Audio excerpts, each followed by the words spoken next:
Hello and welcome back to my channel with another video. Imagine this. Tomorrow, one tiny Bitcoin transactions go through and the crypto world explodes. Why?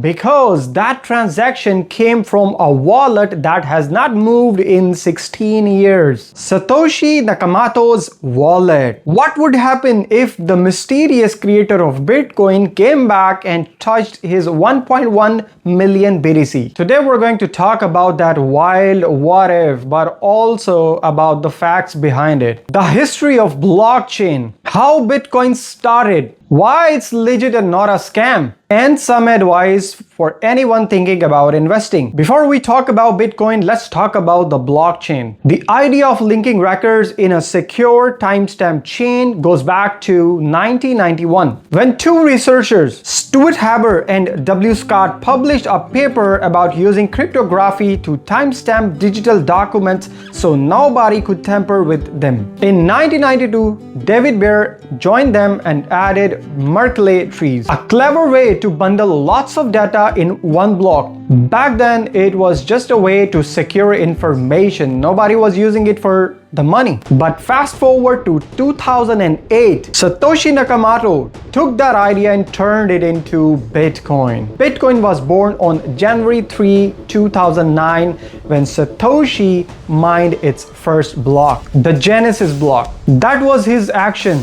Run the code, start the network, and he created 50 Bitcoin as first reward. Inside that block, he left a message from the Times newspaper. The Times, 3 Jan 2009, Chancellor on brink of second bailout for banks. A few days later, on 9th January 2009, Satoshi released his software on sourceforge.net so everybody can download it. By January 12, Bitcoin had its first transaction. Satoshi sent 10 BTC to Hall Finney. A year later came the legendary Bitcoin Pizza Day, when programmer Lazo paid 10,000 BTC to bought 2 pizzas. Back then that was $40, but today those coins could be worth millions of dollars. Bitcoin was first, but now there are thousands of cryptocurrencies called altcoin. The biggest coins today are BTC, Ethereum, XRP, BNB, and Solana. One of the biggest questions people ask, is crypto a scam? Bitcoin itself is secure. It's not a scam. It's open source. Anybody can go and check the ledger. No one secretly collecting your money. But scam around crypto, that's a very different story. If any website or application says to double your money and give you double returns or triple returns or whatever multiply they can do that, it's scam. Now back to the question we started with. What if Satoshi Nakamoto came back in 2025 and moved his Bitcoins? Satoshi mined 1.1 million BTC, and everybody can see those coins are still sitting in his wallet, and those coins are worth billions of dollars today. If tomorrow even one Bitcoin from those wallets moved, here's what could happen. But here's the truth, Bitcoin would not just vanish. Here's why Bitcoin is bigger than Satoshi now. Fixed total supply. There will never be more than 21 million Bitcoin, and nobody can change that. No government, even not Satoshi, can do that. Circulating supply. 19.7 million BTC are mined already, and it is circulating. Lots of traders, miners, and those who really like BTC to hold for long or short-term time. So Bitcoin is everywhere now. So Satoshi can't do that here. That means 90% of Bitcoin is already out there, and the people, the community is now running it. Network decentralization. Bitcoin is now run by tens of thousands of nodes and miners around the world. No single person, not even Satoshi, can't turn it off.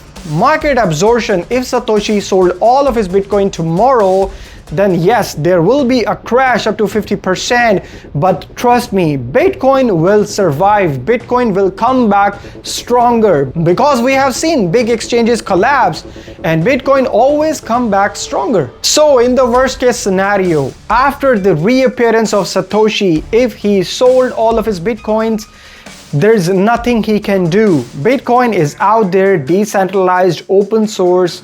Millions of people around the world are holding it. are trading it. So Bitcoin is now bigger than Satoshi. But let me tell you one thing, the crypto world would definitely be shaken like never ever before. But Bitcoin is everywhere and it will survive. Now I want to talk about the very common question asked by a lot of people who know me, because I'm in this space for some times, and still my relatives, my friends, and wherever I go, people ask me, how do we invest into crypto? I want to tell you guys first, cryptocurrency is amazing. It's an amazing opportunity to the world. But here's the fact, those bad actors out there, and they want to steal your money. There is a very famous word we use in crypto world, DYOR. Do your own research and make sure to don't immediately invest into hype projects, because you gotta do your research first. You need to understand the team behind it, you need to understand the potential, and you need to see if this is really worth it, and only invest what you can afford to lose. Now it's time to wrap up. Thank you very much for watching this video. If you really liked it, make sure to share it with your friends and family. And don't forget to hit the bell icon. See you in the next video.